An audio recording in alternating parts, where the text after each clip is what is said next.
านเคยสงสัยบ่ว่าเป็นยังคนที่เฮ็ดเวียกเก่งแต่พัดได้เงินเดือนหลักล้านแต่คนที่เว้าเป็นสื่อสารเป็นพัดมีเงินเดือนหลัก10 ล้าน100 ล้านพันล้านความแตกต่างมันอยู่ที่การเว้าและการสื่อสารที่ทรงพลังการสื่อสารเป็นการเว้าเป็นจะเฮ็ดให้เป็นแห้งดึงดูดเงินและโอกาสใหม่ๆเข้ามาหาตัวเองเรื่อยๆยกตัวอย่างคนที่เฮ็ดเวียกหน่อยแต่เขาเว้าเป็นสื่อสารเป็นเขาเจ้าหู้วิธีการนำเสนอตัวเองให้กับเจ้านายหรือลูกค้าเห็นว่าเขาเป็นคนที่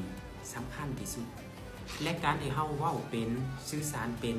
มันจะเปลี่ยนจากคำเว้าของเฮากลายเป็นทรัพย์สิน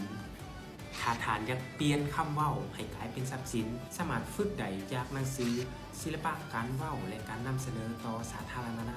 เพียงแต่ฐานอ่านและฝึกมันมือละ 1% พอเพราะทุกเคล็ดลับทุกเทคนิคในการเว้าในการสื่อสารได้รวบรวมอยู่ในปึ้มเล่มนี้ทั้งหมดสามารถสั่งซื้อได้อยู่ในใต้คอมเมนต์แล้วไปพัฒนาในการเว้าและการสื่อสารไปพร้อมๆกัน